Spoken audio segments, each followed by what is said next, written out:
Assalamualaikum warahmatullahi wabarakatuh. Kali ini kita ketemu lagi dengan materi yang baru, yaitu tentang investasi obligasi. Kalau sebelumnya kita sudah membahas mengenai utang obligasi, nah kali ini tuh kita akan menilai dari segi investornya. Siapa sih investor itu? Si investor itu adalah dia yang membeli obligasi.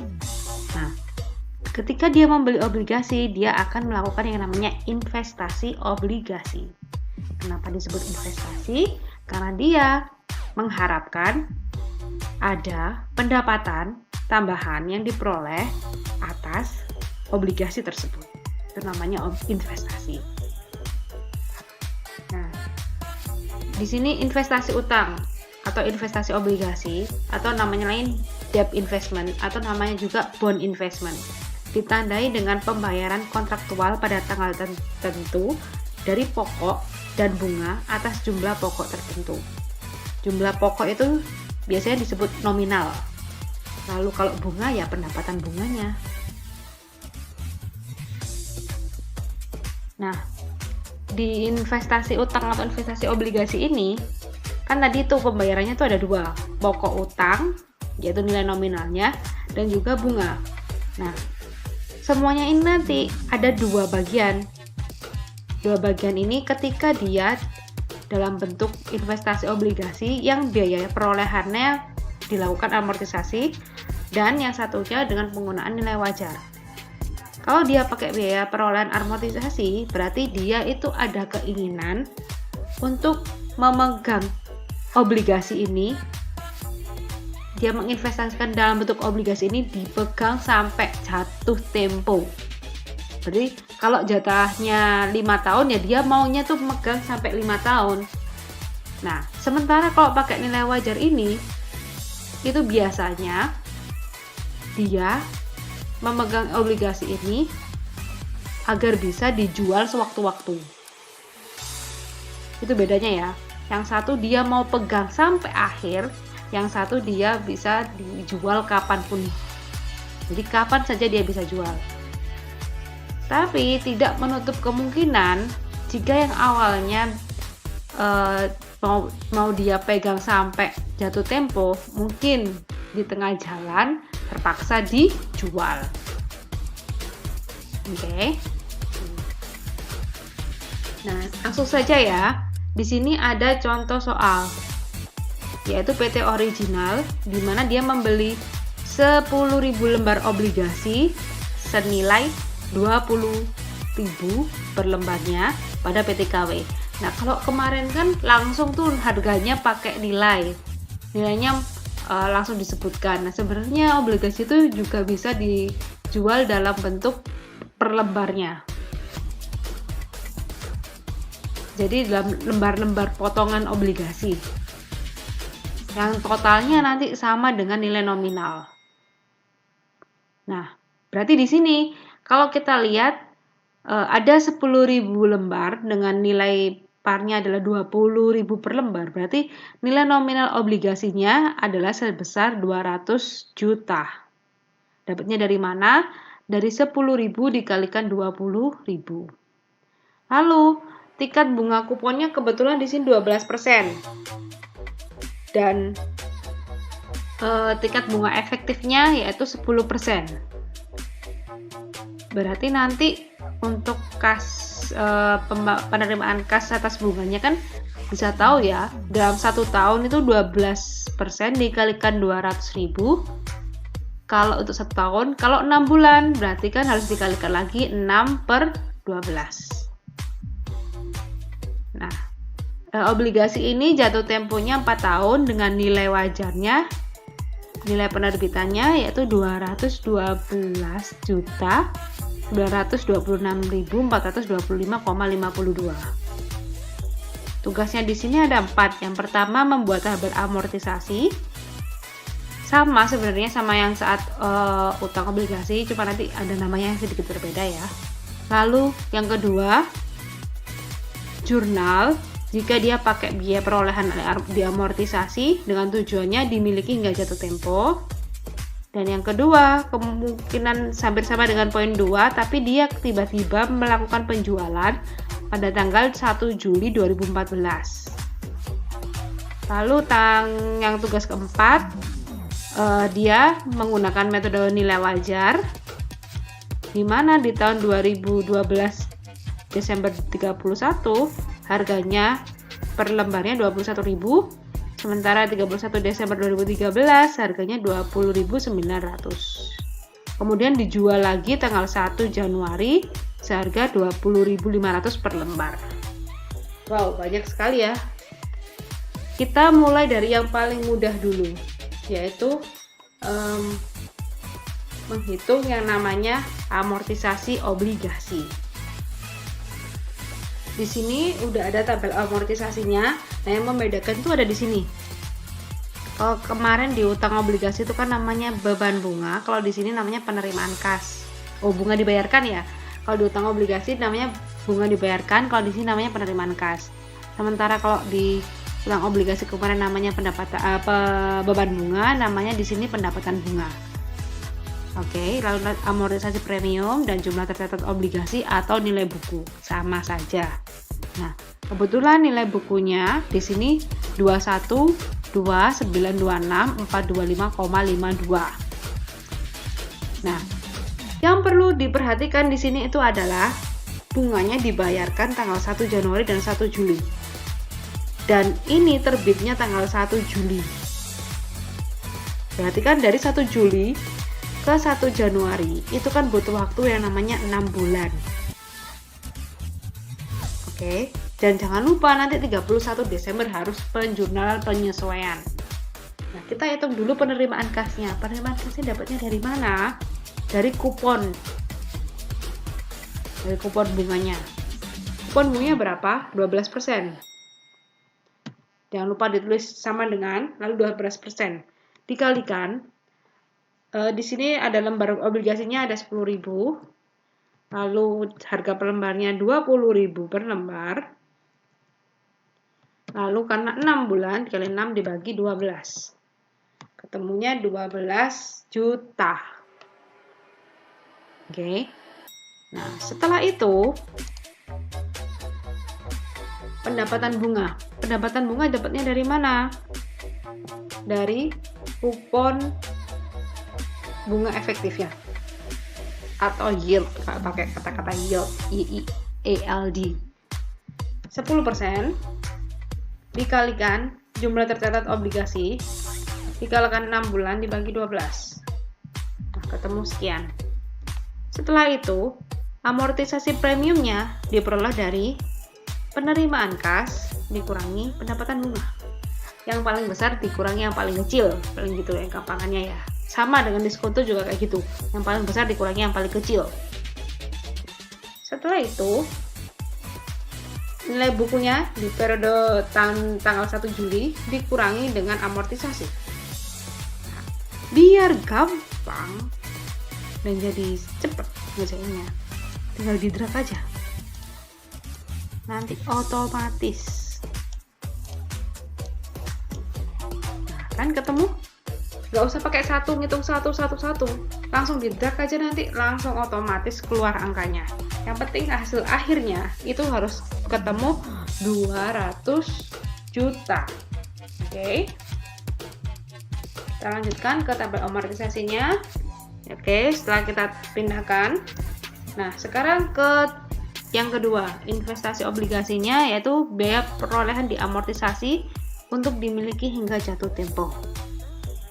Dari tabel amortisasi kita bisa melakukan yang namanya penjurnalan.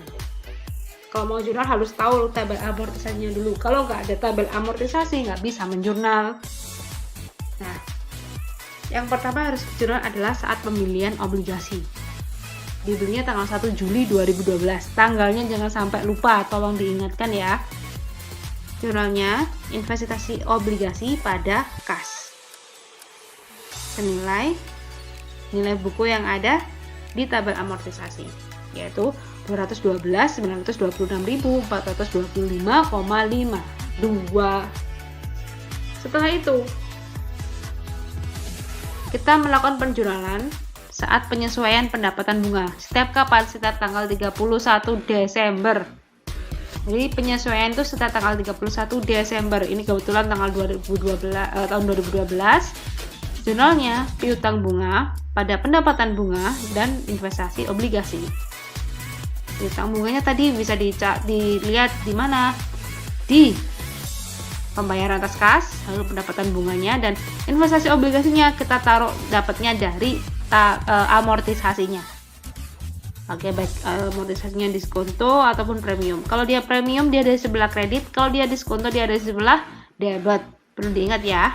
Oke. Setelah itu di tanggal 1 Januari kita melakukan yang namanya pembayaran atas piutang bunga tadi. Piutang bunga yang mana? Yang dicatat di jurnal penyesuaian. Tadi ada 12 juta, yaitu dicatat 12 juta. Piutangnya dibalik yang awalnya debit jadi kredit. Lalu kas kita terima kasnya ada di sebelah debit. Nah, lalu tanggal 1 Juli ini yang kemarin beberapa banyak yang salah itu ketika 1 Juli itu nggak di jurnal. Padahal 1 Juli itu harus di jurnal. Jurnalnya kas pada pendapatan bunga dan investasi obligasi. Nah, kenapa kok agak beda sama penyesuaiannya? Penyesuaian itu kan kasnya belum kita terima, kasnya diterima saat tanggal 1, sementara di tanggal 1 Juli waktunya itu kasnya diterima. Oke. Nah, jurnal untuk tanggal 1 Juli, tanggal 31 Desember dan 1 Januari itu kita jurnal terus sampai habis, sampai tanggal 1 Juli 2016. Lalu di jurnal sampai habis loh ya, jangan lupa note. Lalu saat investasi obligasi tadi jatuh tempo ya yaitu tanggal 1 Juli 2016, ini juga tanggalnya jangan sampai salah. Tanggalnya jangan sampai salah. Karena beda transaksi di tanggal tertentu itu bunyinya beda. Oke. Sama-sama makan 10.000. Transaksinya hari ini dengan transaksi kemarin itu beda. Ya. Nah, ini saat jatuh tempo, nanti kas yang kita peroleh yaitu senilai obligasi yang disyaratkan di awal nilai pokoknya, yaitu 200 juta. Jadi kasnya ketemu 200 juta pada investasi obligasi 200 juta. Itu untuk poin kedua. Sekarang kita ke poin ketiga. Nah, ini kan. Nanti uang yang kita peroleh 200 juta. Poin ketiga, jika pakai biaya perolehan diamortisasi tapi tiba-tiba harus dijual. Ya, sama sih penjualannya. Kita harus bikin amortisasinya dulu.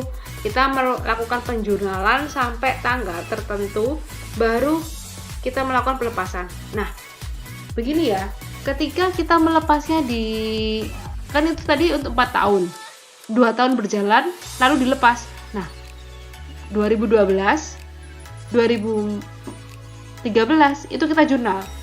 Dan saat pelepasan. Nah, periode selanjutnya jangan di jurnal. Kenapa? Karena itu udah bukan hak kita buat menjurnal, karena udah dijual, makanya nggak perlu dijurnal. Jadi kalau udah dilepas ya udah bye gitu ya.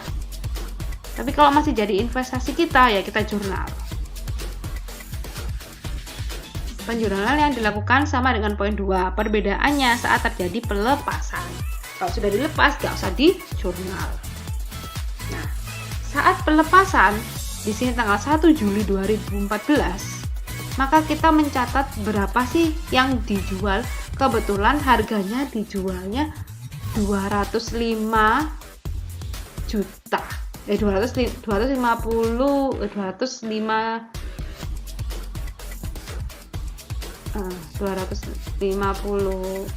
juta gitu ya.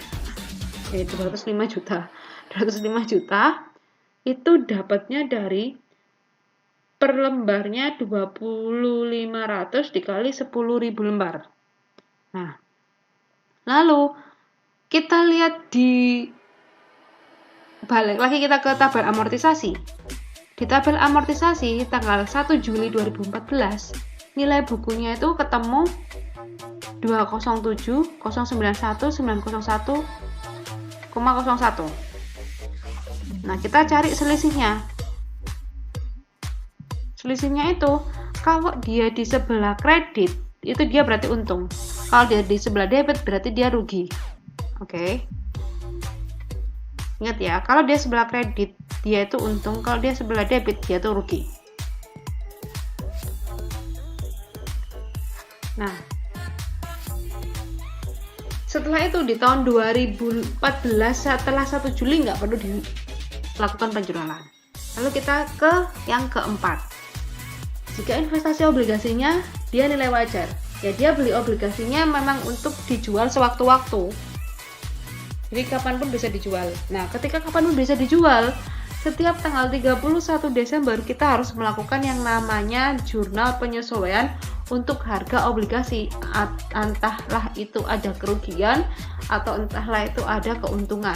Karena itu, kenapa? Karena kita kapan saja itu bisa kita jual, jadi itu kita harus laporkan. Kalau tahun ini harganya 204 ya, nanti 31 Desember harus kita hitung lah. Itu selisihnya nanti antara nilai buku dengan nilai harga yang di pasar itu berapa. Jadi itu selisihnya antara rugi atau untung.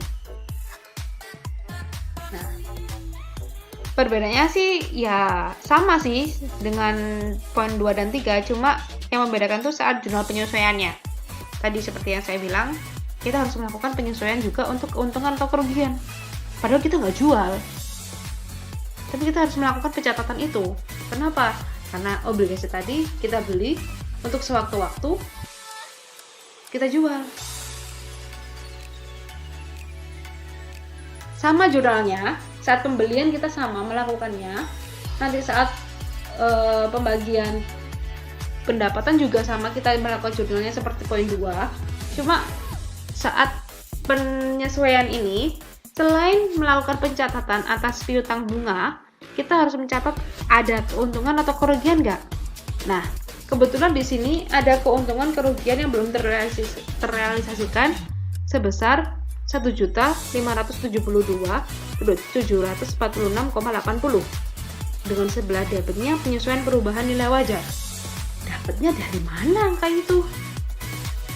Angka itu dapatnya dari nilai wajar pada saat tanggal 31 Desember 2012. Jadi ketemu 21.000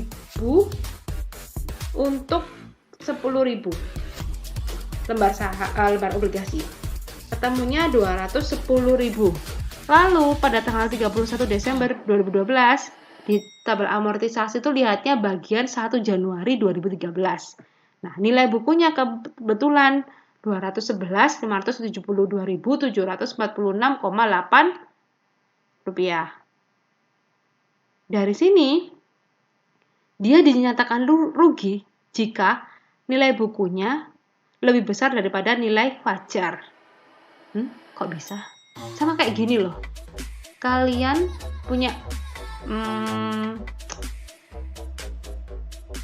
punya anggap aja Gundam gitu ya untuk dijual. Kalau nggak ngerti Gundam, Barbie gitu ya gitu. Nah, harga Barbie-nya itu 50.000. Nah, 50.000 tadi adalah nilai buku. Lalu kalian jual, kalau kalian jualnya 40.000 tadi adalah nilai jual. Sama dengan nilai wajar. 40.000 di pasarnya 40.000 berarti kan kalian rugi. Tapi kalau Barbie tadi yang 50.000 atau Gundam tadi yang 50.000 di pasaran itu harganya 65.000, berarti kan kalian untung. Makanya itu untuk membedakan untung atau ruginya. Oke. Lalu kemudian tadi juga jangan lupa ya, nanti penjualan untuk tanggal 1 Januari 2012 dan 1 Juli 2013 juga harus dilakukan. Lalu di tanggal 31 Desember ini kita melakukan penjualan. Setelah melakukan penjualan untuk mengakui pendapatan bunga, kita juga mencatatnya untuk penyesuaian perubahan nilai wajar. Nah, kebetulan di sini ada keuntungan yang belum terrealisasikan. Ketemunya nilainya 341,46,66 rupiah. Ini kita hitung dulu ya, dapatnya dari mana. Angka ini dapatnya karena Kebetulan nilai wajarnya adalah 20.900. Nilai wajarnya sih lebih kecil dari yang tadi. Cuma di sini nilai bukunya itu lebih kecil lagi. Jadi ada yang namanya keuntungan. Oke. Oleh karena itu, maka jurnal ini dilakukan penyesuaian perubahan nilai wajar di sebelah debit pada keuntungan atau kerugian yang belum terrealisasikan di sebelah kredit. Nah, lalu saat pelepasan tanggal 1 Juli, kita juga harus mencatat yang namanya penyesuaian perubahan nilai wajar. Karena tadi kan di tahun 31 Desember 2012 dicatat penyesuaian perubahan nilai wajar, lalu 31 Desember 2013 juga dicatat penyesuaian perubahan nilai wajar, maka penyesuaian perubahan nilai wajar ini harus dinolkan. Di buku besar itu harus tidak ada angkanya. Nah, untuk mengenolkannya kita cari di sebelah kredit dan di sebelah debit. Itu mana yang lebih besar? Kalau lebih besar yang debit, ya berarti nanti jurnalnya akan di sebelah kredit. Tapi kalau lebih besarnya di kredit, nanti jurnalnya sebelah debit. Kebetulan ini jurnalnya di sebelah debit, berarti sebelah kredit itu lebih besar. Kok bisa? Bisa dong. Kan kita harus nolkan. Di sini ada senilai 1.572.746,8 di sebelah kredit. Dan di sebelah debit cuma 341.46,66. Dari kredit dan debit itu kan lebih besar yang ada di kredit. Karena lebih besar yang ada di kredit, berarti kan kredit dikurangi debit, nanti hasilnya kita taruh di sebelah debit. Makanya angka ini adanya di sebelah debit. Kalau ditambahkan sebelah debit tambah sebelah debit dikurangi kredit, nanti jumlahnya akan 0. Oke. Ini penghitungannya. Sebelah debitnya, sebelah kreditnya ada 1.572.746,8. Sebelah debitnya ada 341.446,66. Oh maaf, tadi yang 157 itu ada di sebelah kredit ya. Oke, wah selesai. Supaya kalian tidak bingung, saya akan menunjukkan jawaban dan cara pembahasan untuk soal kali ini. Ini adalah cara untuk mengerjakan di PT original. Sebenarnya nggak perlu dipakai sheet kayak gini juga nggak apa-apa sih. Langsung dikerjakan di dalam tabel-tabel sebelahnya gitu juga nggak apa-apa. Ini sih untuk mempermudah saja. Nah, ini untuk poin kedua, di mana dia di penjurnalan dia dipegang sampai investasinya berakhir. Lalu di nomor 3, niatnya sampai akhir, cuma tiba-tiba harus dijual. Nah kan ini kan jurnalnya 1 Juli, 31 Desember, lalu 1 Januari, lalu 1 Juli, 3 Desember, seperti itu kan ya. Kemudian yang keempat, dia memang sengaja untuk diperjualbelikan. Karena sengaja untuk diperjualbelikan, maka saat 31 Desember setiap periodenya harus dilakukan yang namanya penjurnalan untuk mencari ada keuntungan atau kerugian nggak sih, dan untuk mencatat yang namanya penyesuaian perubahan nilai wajar. Nah, di akhir setelah dijual ini, di sini ada tabel tabel ini sama kayak buku besar, bentuknya T, untuk menghitung kira-kira nanti itu penyesuaian perubahan nilai wajarnya itu ada di sebelah kredit atau di sebelah debit sih. Oke, gampang ya. Kalau tadi itu soalnya premium, kalau ini soalnya diskonto, tapi pakai dolar. Biasanya saya lebih suka pakai dolar, soalnya angkanya lebih kecil-kecil. Oke, dia langsung nilai obligasinya $100.000, kuponnya 8% dan harganya $92.278 dengan yieldnya 10%, dibayarkan 1 Juli dan 1 Januari. Ini kan ya, tanggalnya beda. Kalau yang tadi Kalau yang tadi belinya tanggal 1 Juli, yang ini belinya tanggal 1 Januari. Ya, menghitungnya sih sama aja. Kita masukkan sama tanggal, ada penerimaan kas, pendapatan bunga, amortisasi diskonto, sama jumlah tercatat obligasi. Nilai buku juga sama lah ya. Tanggal itu jangan sampai salah masukinnya, oke? Yang pertama, dia nilainya berapa sih? 100.000. Lalu dia ada bunga obligasi. Bunga obligasinya berapa? Kita cek lagi ya. Oh, bunga obligasinya 8%. Berarti kan 100.000 tadi dikalikan 8%. Oh, belum berhenti di sini. Dia dibaginya untuk 6 bulan sekali. Dari mana? Kita bisa lihat Juli ke Januari itu 6 bulan. Berarti harus kita kalikan 6 per 12. Oh, lupa tanda kali. Oke, ketemu 400. Langsung aja di-drag ke bawah. Kemudian pendapatan bunganya, kebetulan pendapatan bunganya ketemunya 10%. Berarti nilai bukunya obligasi tadi dikalikan 10%. Lalu dikalikan 6 bulan dibagi 12. Sekian. Dan amortisasinya jumlah yang paling besar dikurangi jumlah yang paling kecil.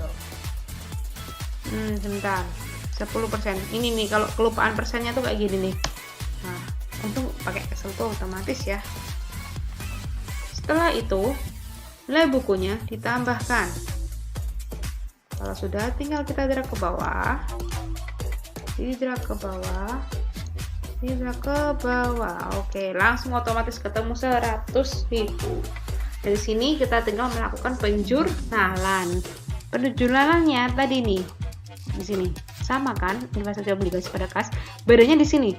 Kalau saat premium itu investasi obligasi akan berada di sebelah kredit. Tapi kalau saat diskonto dia akan berada di sebelah debit. Oke, hati-hati di situ ya. Dan jangan lupa antara sisi kiri dan sisi kanan harus balance. Kalau nggak balance berarti jelas salah. Lalu saat melakukan penjualan, kebetulan di sini ada keuntungan.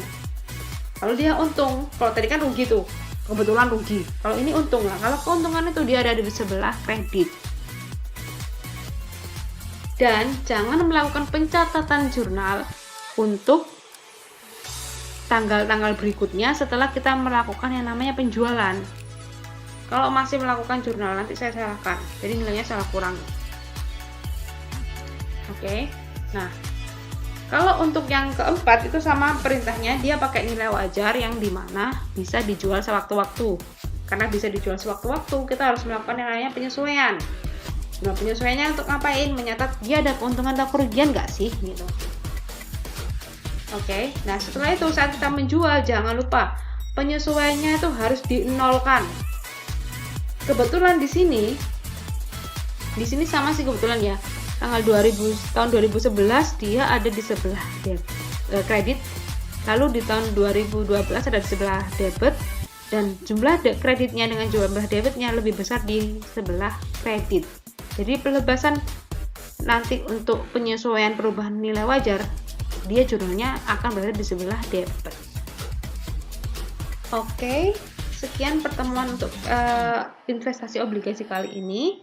Jangan lupa cek di Google Classroom untuk soal masing-masing ya. Setiap individu soalnya berbeda. Dan jika ada kesulitan, boleh langsung tanya ke saya atau kalau malu tanya ke teman-temannya. Alhamdulillah sih ya, kebetulan semuanya bisa paling nggak bikin tabel amortisasi. Oke? Kita jumpa lagi nanti langsung di UTS. Jangan lupa belajar ya untuk UTS. Babnya nanti mulai dari utang jangka pendek, utang jangka panjang. Utang jangka panjangnya meliputi obligasi, utang jangka pendeknya nanti ada garansi, utang dagang, utang wesel, dan kontingensi, lalu ada investasi obligasi. Jadi itu yang perlu dipelajari. Jangan coba-coba untuk menyontek karena setiap individu soalnya berbeda. Oke, kita ketemu minggu depan waktu UTS. Bye-bye. Assalamualaikum warahmatullahi wabarakatuh.